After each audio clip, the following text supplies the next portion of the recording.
Hi, and thanks for joining me on this journey into using paper clay to make this very little tricky kind of pot. First thing you want to do is have your paper clay made, and you're going to roll out a slab. I have my slab roller here, and I want the sheet to be about 1/8 of an inch thick. Yes, you can go that thin with paper clay.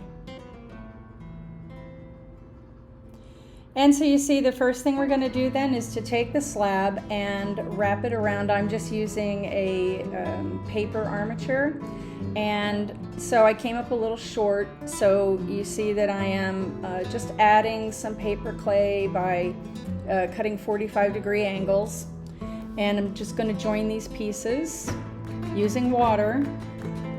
We don't need anything but water with paper clay. It's such a wonderful thing. And so you see, I'm using the heat gun to stiffen the slab up, because when you're working with a bigger slab, it kind of sometimes wants to slouch. So you want to just firm the paper clay up. You don't want to dry it completely. Just using water there. And I love using credit cards or hotel keys to use as ribs, smoothing it out. Yes, you can cut paper clay with scissors. There's so many wonderful things you can do with paper clay. I think of paper clay as kind of the miracle clay. You don't need to, scratch and slip to join things. All you need is water. You can cut it, you can add pieces together, you can add a wet piece to a dry piece. It's just absolutely amazing. And I'm going to be doing another video on how to make paper clay, so stay tuned for that. And this video assumes that you already know how.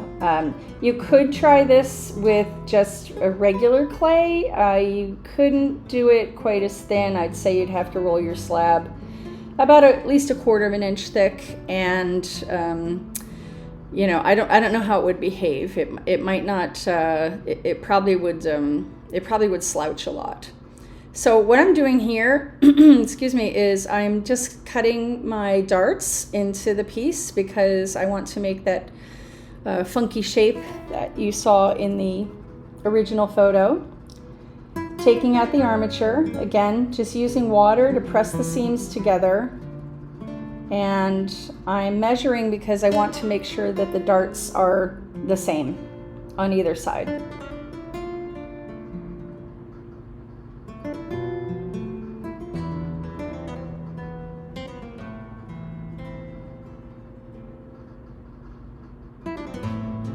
Notice I have to keep going back and checking, but it's okay, because I would rather, be off and still have material to go back and remove than having taken too much off.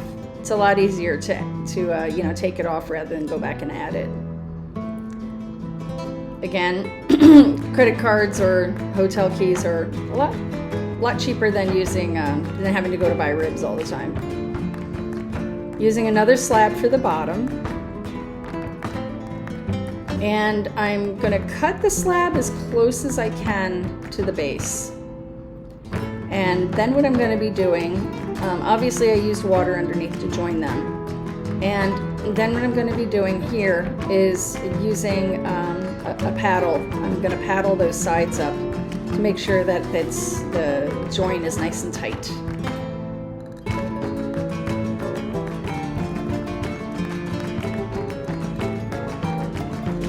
I'm just taking a coil of clay, putting it up around the rim, and you see I'm letting it be just a little messy looking.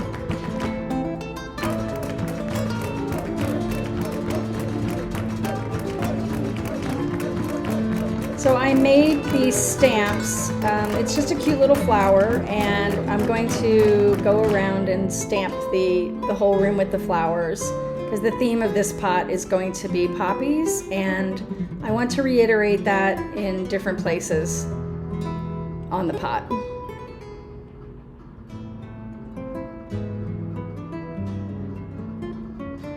And I love that little crown effect that the flowers give the rim of the rope, excuse me, of the coil.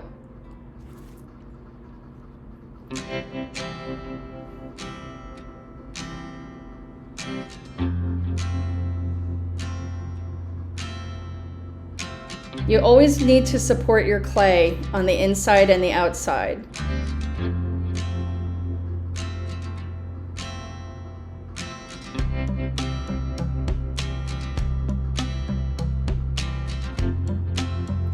And now I'm just using my, my needle tool to do a Mishima design into the body.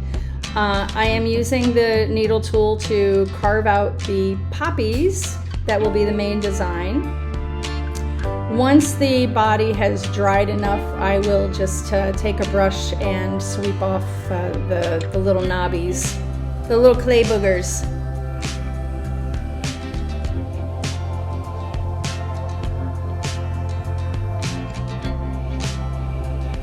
So now we're getting into the tricky part.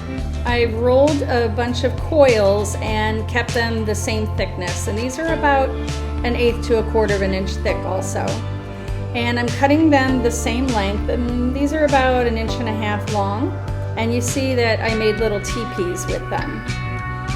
So now I'm using the water, just water, to attach the teepees to the base.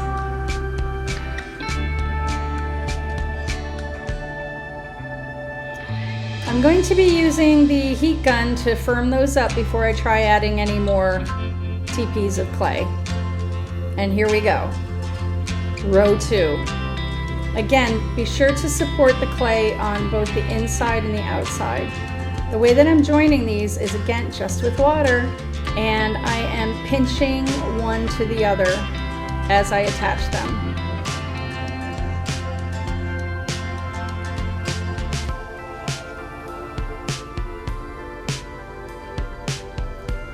Finishing up row 2, don't forget to dry them out a bit with the heat gun. Not too much. If they start turning really white on you, it's too much because they become very fragile then, and as you're trying to attach, they might start to break.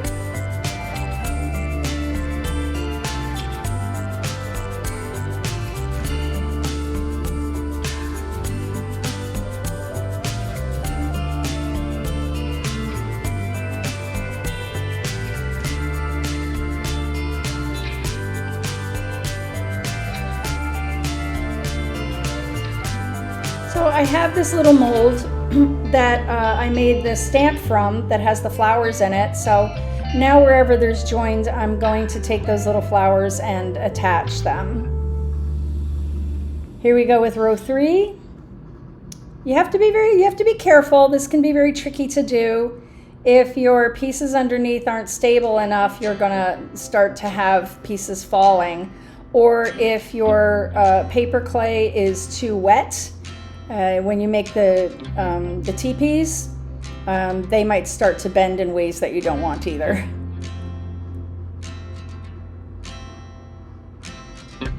I love doing this because it's like, it's making clay, but it's also like, you know, architecture and engineering, because, you know, you really have to think about how you're building here.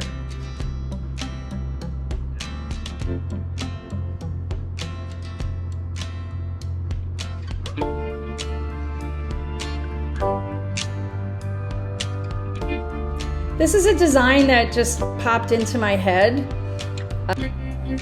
I was curious as to just how strong paper clay was, and you know, how thin you could go with it, and you know, how you could build with it. So I don't know, I had a crown on my mind for some reason. So that's what this design reminded me of, is making a crown for a pot.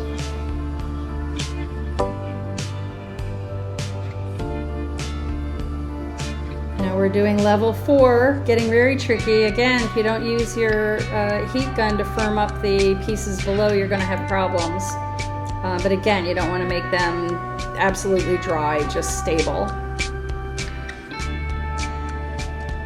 And don't be dumb like me and get your finger in front of the heat gun. That's very bad.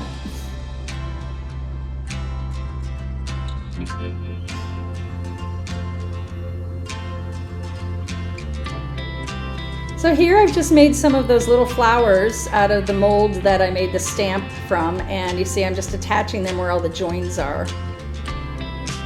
We want pretty joins.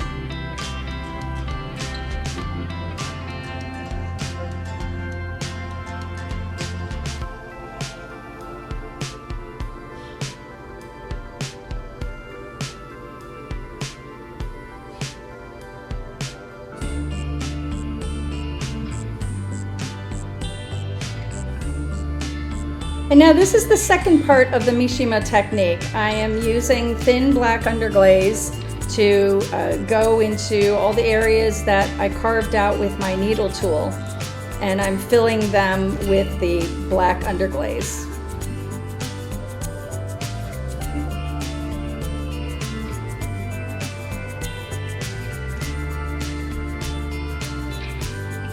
Now what I'm doing is just using my wet sponge to wipe off all the excess underglaze, and look at that, it has a beautiful black outline.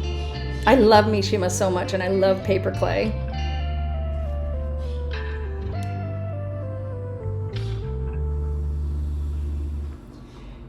Again, using the black underglaze to fill in the middle of the poppies, and I'm leaving that little white area to, give them some three-dimensionality. You might also notice that the top where we did the crown is much drier than the bottom, and that's because, we had to wipe off the excess underglaze. And I forgot to film when I added the loops at the top, but I think you can figure it out. Next part, red underglaze. And I haven't fired this yet.